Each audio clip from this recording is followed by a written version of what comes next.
for area model multiplication. Our first problem is going to be a 4-digit number times a 1-digit number, and our second example is going to be a 2-digit number times a 1-digit number. Let's get started. So the first thing we need to do is to break apart this number by place value. So that 4 is worth 4,000.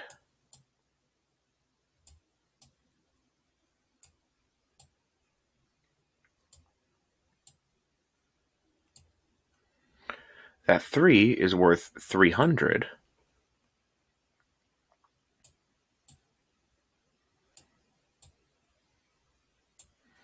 This 7 is worth 70.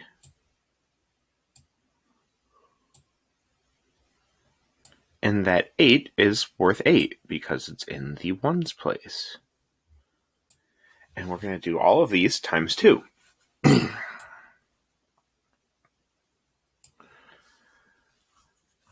So now we're going to do 2 times 4,000. So I'm going to use the strategy where I kind of take off the zeros for the time being. 2 times 4 is 8. And then I took off 3 zeros, so now I need to put back on 3 zeros, giving me 8,000. Moving on to the hundreds place. 2 times 300. So again, I'm just going to take off those zeros for the time being. 2 times 3 is 6. How many zeros did I take off? 2. So I have to put 2 back on, making it 600. All right, 2 times 70, same strategy. 2 times 7 is 14.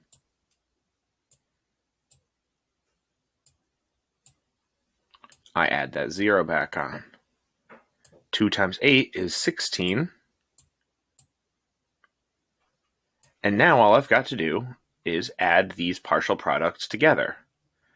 So I've got 8,000 plus 600 plus 140. See how I'm stacking them by place value? Very, very important. Plus 16.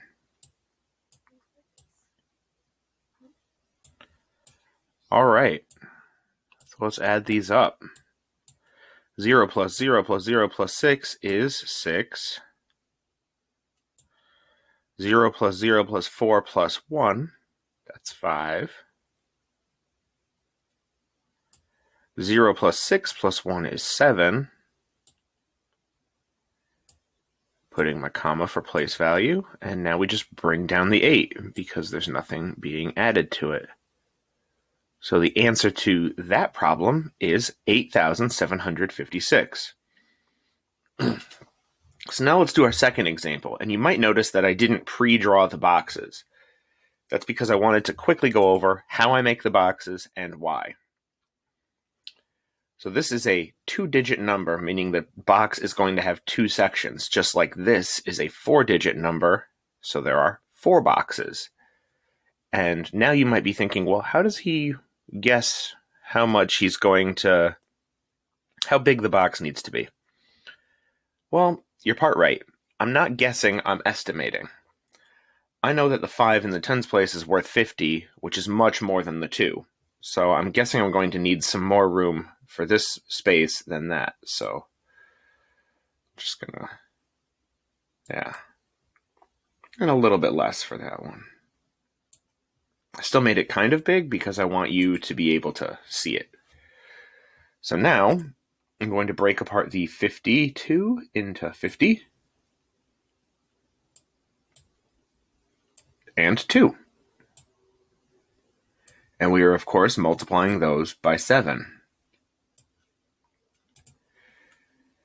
So now, 7 times 50. We're going to use that strategy that we've reviewed where we take off the 0 temporarily. 7 times 5 is 35. And we took off 1 0, so now we just stick it back on, making that 35 into 350. Simple enough. 7 times 2 is 14. I know that because I've been practicing my fluency. Now all we've got to do is add these partial products together. So we've got 350 plus 14.